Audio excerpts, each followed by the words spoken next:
Pai do Senhor, meus amados irmãos, meu nome é Davi e estamos por aqui, agora no YouTube, com o nosso culto de ensino do Palavra de Vida Rio Branco. Seja bem-vindo! Mas antes de continuar, eu quero trazer um texto de meditação que se encontra em Naum, capítulo 1, versículo 3, a parte B. Diz assim: O Senhor tem o seu caminho na tormenta e na tempestade, e as nuvens são o pó dos seus pés. Neste momento, estamos atravessando essa tempestade. Muitos andam desesperados diante de muitas notícias ruins, mas o Senhor, Ele tem o seu caminho diante de tudo isso. E basta que nós venhamos confiar e trilhar esse caminho junto com Ele. Ele é o bom pastor, e o bom pastor nos faz repousar, Ele nos leva às águas tranquilas. Minha oração nesse momento é que o Príncipe da Paz conceda a paz que excede todo entendimento para você e sua família. E que nesse momento de tormenta, que nós possamos manifestar a nossa generosidade, ajudando os nossos familiares, os nossos irmãos na fé. Seja um promotor de justiça. Se você tem condição, não deixe de fazer o bem. Que Deus age em nós e através de nós. Seja você a provisão de Deus. Amém? Dando continuidade à nossa série de ensino, nós estamos estudando 20 bases da fé cristã, do livro do autor Wayne Grudem. E hoje nós estamos no capítulo 10 e nós vamos estudar o que é expiação. Eu peço que vocês anotem suas perguntas, seus comentários, alguma coisa relevante para a nossa aula, tá? Nós estaremos respondendo aí através dos comentários. Tudo bem? E se a sua pergunta foi muito difícil, com certeza o pastor Luciano vai estar interferindo aí, vai estar nos ajudando a responder tudo isso, tá certo? Então nós vamos aprender hoje o que é expiação, tá certo? Vamos lá, vamos dar continuidade. Nós vamos agora ver a etimologia da palavra expiação, que vem do termo hebraico kapar, que pode ter o sentido de cobrir ou limpar. Para o perdão, significaria cobrir uma dívida, limpar, reconciliar, pacificar. Os judeus criaram um dia da expiação, um dos mais solenes de seu calendário religioso. Esses acontecimentos ocorriam uma vez por ano, no 10º dia do 7º mês no calendário israelita, que era o grande dia do juízo, no qual o sacerdote entrava no Santo dos Santos para expiação. E até hoje é comemorado o Yom Kippur pelos judeus, o dia da expiação ou o dia do perdão. Este dia é considerado o Shabat dos Shabás, porquanto se trata do dia em que, segundo a tradição, Moisés, descendo do Monte Sinai com as tábuas, anunciou ao seu povo o perdão divino por terem construído o bezerro de ouro. Essa é interessante, hein, pessoal? Dando continuidade, nós vamos ler esse texto de João, capítulo 1, versículo 29, onde está escrito assim: No dia seguinte, João viu a Jesus que vinha para ele e disse: Eis o Cordeiro de Deus que tira o pecado do mundo. Eis o Cordeiro de Deus que tira o pecado do mundo. Nós vemos que o Evangelho de João, mais do que qualquer um outro, apresenta Jesus e apresenta Jesus se autoafirmando: Eu sou o pão da vida, eu sou a luz do mundo, eu sou a porta, eu sou o bom pastor, eu sou a ressurreição e a vida, eu sou o caminho, a verdade e a vida, eu sou a videira verdadeira. E quando João Batista pregava no deserto da Judéia, a Bíblia diz que multidões fluíam de toda a Judéia, das regiões ali perto da Judéia, para serem batizadas, confessando os pecados. E a Bíblia diz que João pregava para o arrependimento, para o perdão dos pecados. E ele, João, vem dizendo isso e como isso ia acontecer. E a Bíblia vem nos apresentando isso desde o Antigo Testamento. E agora nós vamos dar uma passeada na Bíblia, contando histórias do Cordeiro de Deus que tira o pecado do mundo. Voltando aqui agora para o slide, nós vamos ver essa primeira passagem em Gênesis capítulo 22. Deus pede algo muito inusitado a Abraão, seu próprio filho, o filho da promessa, o filho a quem amas. E o texto narra que Abraão, bem cedo, de madrugada, preparou o jumento, levou consigo 2 servos, Isaque. E no 3º dia de viagem, Abraão viu um monte de longe e disse aos seus servos: Fiquem aqui, que eu e o rapaz vamos lá e nós vamos adorar e nós voltaremos. E no meio do caminho disse Isaque ao seu pai Abraão: Papai, nós temos aqui a lenha, nós temos aqui o braseiro, mas onde está o holocausto?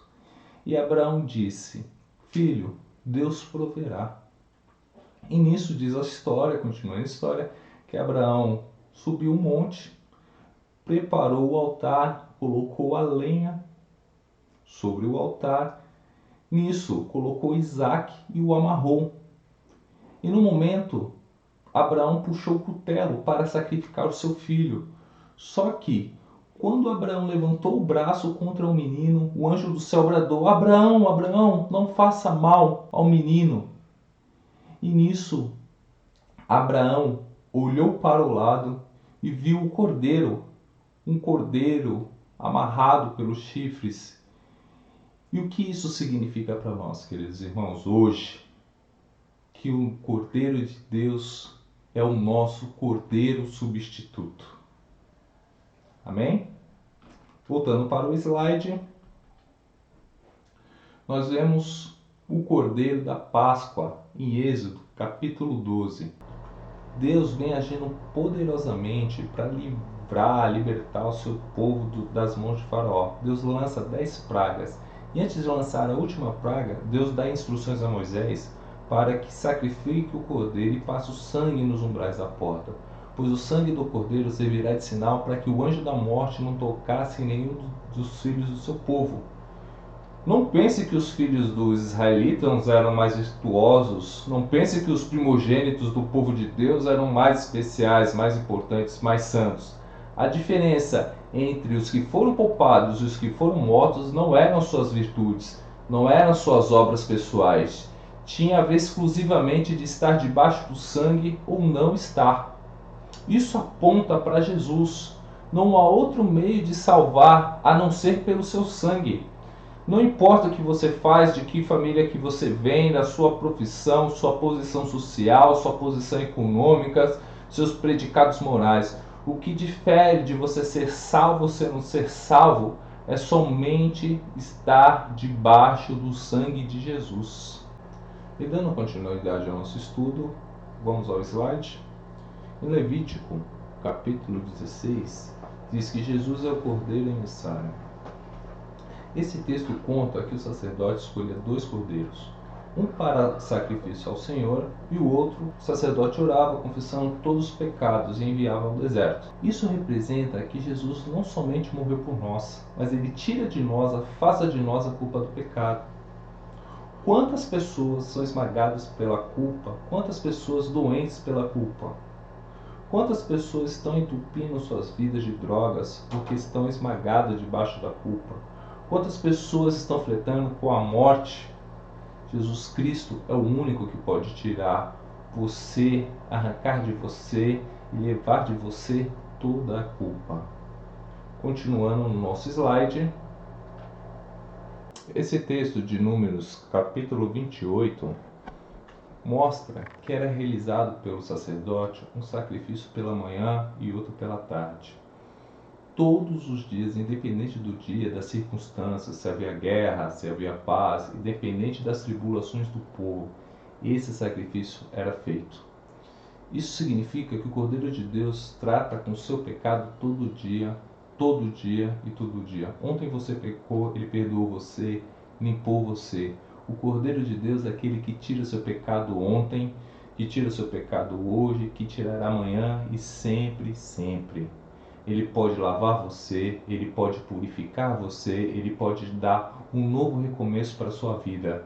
Amém? Glória a Deus. Continuando, eu gostaria de ler com vocês esse texto de Isaías, capítulo 53. Diz assim: Todos nós, tal qual ovelhas, nos desviamos. Cada um de nós se voltou para o seu próprio caminho, e o Senhor fez cair sobre ele a iniquidade de todos nós. Ele foi oprimido e afligido, contudo não abriu a sua boca. Como um cordeiro foi levado para o matadouro, e como uma ovelha que diante dos seus tosqueadores fica calada, ele não abriu a sua boca. O cordeiro substituto foi aquele que foi imolado pelos nossos pecados. Em Apocalipse capítulo 13, o cordeiro de Deus foi morto desde a fundação do mundo. Deus não precisou de um plano B, Deus não foi pego de surpresa e para isso teve que fazer um plano mirabolante para remediar a situação.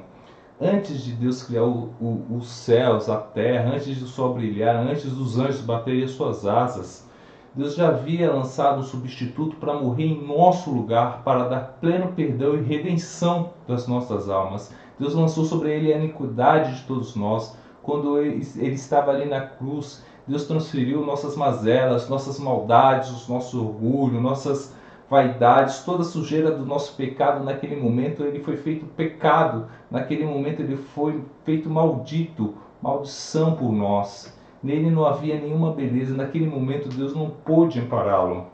Diz a Escritura que o salário do pecado é a morte, e a lei exigia que ele morresse. Para que você e eu pudéssemos viver como um Cordeiro de Deus, ele carregou o seu e o nosso pecado. Notem que esse texto em Isaías, o Cordeiro, ele foi calado para a cruz. Ele é o Cordeiro que venceu a morte. Ele é o Cordeiro que venceu. Vamos ler um texto agora em Apocalipse, capítulo 5, que diz assim: Então vi na mão direita daquele que está sentado no trono um livro em forma de rolo escrito de ambos os lados e selado com 7 selos. Vi um anjo poderoso proclamando em alta voz: Quem é digno de romper os selos e de abrir o livro? Mas não havia ninguém, nem no céu, nem na terra, nem debaixo da terra, que podia abrir o livro, ou sequer olhar para ele. E eu chorava muito, porque não se encontrou ninguém que fosse digno de abrir o livro e de olhar para ele. Então um dos anciões me disse: Não chore, eis que o leão da tribo de Judá, a raiz de Davi, venceu para abrir o livro e os seus 7 selos. Então eu vi um cordeiro que pareceu ter estado morto, de pé no centro do trono, cercado pelos 4 seres viventes e pelos anciões. Ele tinha 7 chifres e 7 olhos, que são os 7 Espíritos de Deus enviados a toda a terra. O nosso Cordeiro vive. Amém, irmãos? Dando continuidade ao nosso estudo, agora nós vamos ver, irmãos, a importância desse assunto no Novo Testamento. A morte de Jesus Cristo é mencionada diretamente mais de 175 vezes no Novo Testamento, desde que existem 7.957 versículos no Novo Testamento. Isso significa que entre cada 45 versículos se refere a este assunto. Os 3 últimos dias da vida terrena do Senhor ocupa 1/5 das narrativas nos 4 evangelhos. Essa não é uma verdade lateral do cristianismo. Essa não é uma verdade secundária da fé cristã. Essa é uma verdade essencial e central das Escrituras. João não apresenta ele como mestre, mesmo ele sendo mestre. João Batista não apresenta ele como rei, mesmo ele sendo rei. João não apresenta ele como profeta, mesmo ele sendo profeta. João não apresenta ele como o nosso exemplo, mesmo ele sendo o nosso exemplo máximo. João apresenta o Cordeiro, nosso Cordeiro substituto. Você e eu não somos salvos por aquilo que ele nos ensina. Nós somos salvos pela sua morte. E é a morte do Cordeiro de Deus que nos traz a redenção, perdão e vida eterna. Amém, meus irmãos? Queridos irmãos, agora nós vamos entender a necessidade do Cordeiro. Por que Cristo teve que morrer em nosso lugar? Mas antes de continuar, eu quero fazer uma pergunta. Qual o problema do homem perante Deus? Qual o problema do homem perante Deus? Essa é uma pergunta bem fácil, hein? Espero que vocês acertem a resposta. Vamos lá ver se vocês acertaram. O problema do homem perante Deus é o pecado.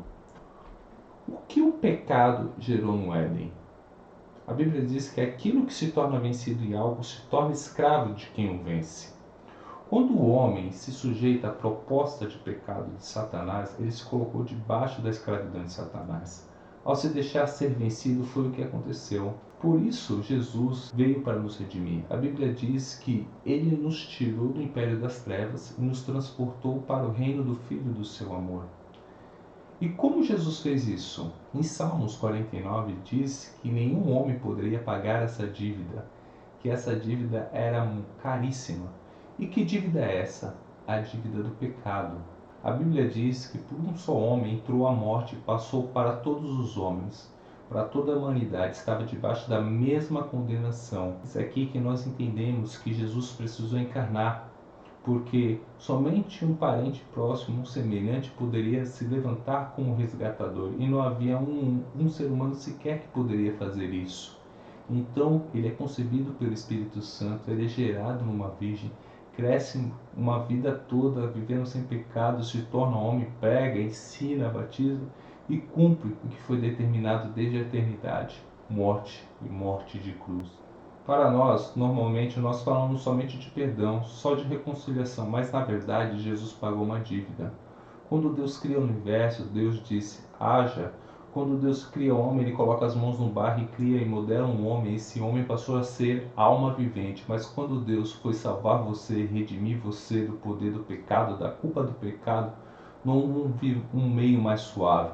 Ele teve que enviar seu filho, o seu único filho, e morrer por nós. Então é importante que você entenda que a obra de redenção é muito maior do que a obra da criação. A obra da redenção é muito mais cara para Deus.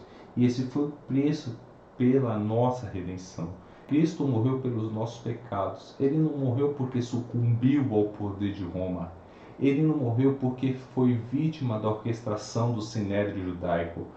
Ele não morreu porque Judas o traiu vendendo por 30 moedas de prata. Ele não morreu porque seus discípulos se acovardaram em proteger seu mestre. Ele não morreu porque o sinédrio contratou testemunhas falsas. Ele não morreu porque o sinédrio o acusou de conspiração contra César e blasfêmia contra Deus. Ele não morreu porque Pôncio Pilatos o sentenciou à morte e morte de cruz.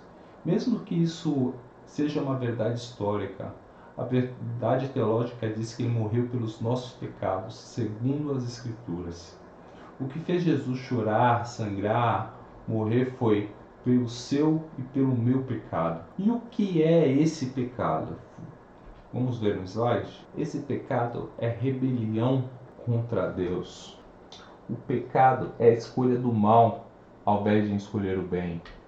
O pecado é perversão dos desejos. O pecado é a escravidão da vontade. O pecado é a escuridão da mente. O pecado é a corrupção do coração. O pecado é a parede que faz a separação entre nós e Deus. Isso indica dizer que o pecado é maligníssimo. O pecado às vezes parece uma prisão, outras vezes parece um hospício, mas outras vezes o pecado é um banquete onde você festeja nele. O pecado cobriu o homem de vergonha, o pecado matou a sua inocência, destruiu suas amizades com Deus. É o pecado que enfraquece, adoece seu corpo, o pecado que escravizou a sua alma.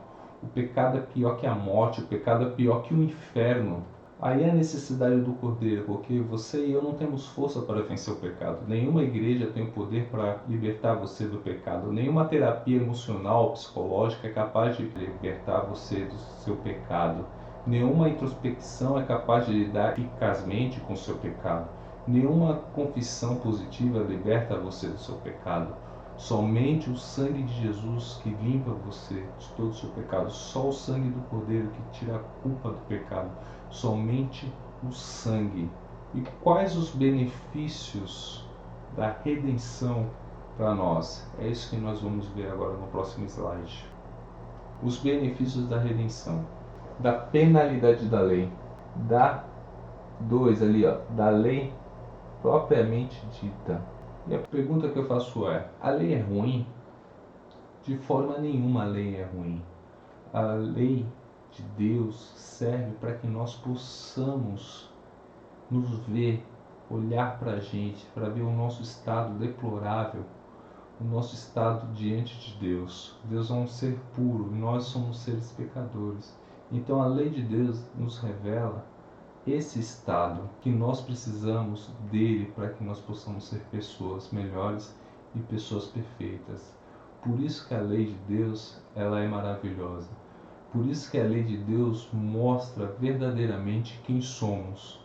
Esse estado de pecador, esse estado de pecaminosidade que nós enfrentamos. Ok? Do pecado como um poder em nossa vida, sabendo isto que foi crucificado com ele nosso velho homem, para que o corpo do pecado seja destruído, e não sirvamos o pecado como escravos. Como viveremos ainda no pecado, nós os que para ele morremos? Outro, Satanás, livrando-se ele dos laços do diabo, tendo sido feito cativo por ele, para cumprirem a sua vontade. Visto, pois, que os filhos têm participação comum da carne e sangue, deste também ele igualmente participou, para que por sua morte destruísse aquele que tem o poder da morte, a saber, o diabo, e livrasse a todos que pelo pavor da morte estejam sujeitos à escravidão por toda a vida. E de todos os males, inclusive o nosso presente corpo mortal, o qual se entregou a si mesmo pelos nossos pecados para nos desarraigar deste mundo perverso, segundo a vontade de Deus Pai, o qual é o penhor da vossa herança até o resgate da sua propriedade em louvor da sua glória. E não somente ele, mas também nós, aguardando a adoção de filhos, a redenção do nosso corpo. Esta é a consumação final da nossa redenção. Será realizada na volta do Senhor. Ora, ao começares estas causas a suceder, exultai e erguei as vossas cabeças, porque a vossa redenção se aproxima. Glória a Deus nas alturas. E já partindo para o final, né? Vou deixar uma pequena conclusão, a fim de compreender a plena extensão do que foi realizado através da morte de Jesus Cristo. O pecado do homem era tão grande, a santidade de Deus tão pura, que o abismo a ser fechado entre eles exigia um feito surpreendente por parte do Senhor.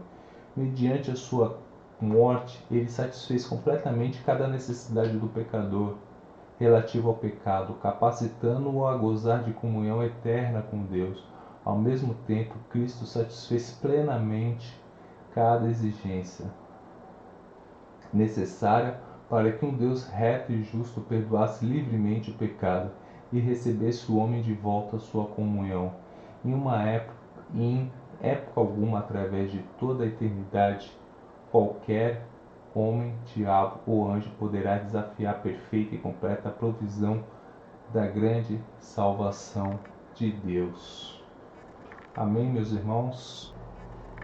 Queridos, antes de encerrar, eu quero deixar aqui duas verdades práticas. Uma, se Cristo é o Cordeiro de Deus que tira o pecado do mundo, devemos ir a Ele, e se não pereceremos. Não tem outra saída, não existe outro caminho. Ou você busca nele refúgio, ou perece. Como você pode negligenciar tão grande salvação? 2. Se Jesus é o Cordeiro de Deus, nós precisamos anunciar isso ao mundo. Não há outra esperança no mundo a não ser Jesus, o Cordeiro de Deus. Obrigado por você ter vindo até aqui conosco. Se valeu a pena chegar até aqui, se inscreva em nosso canal. Precisamos de 1000 inscritos para começarmos a fazer a nossa live. Deixe o seu like e Deus abençoe você e a sua casa. Muito obrigado. Fica na paz do Senhor. Amém?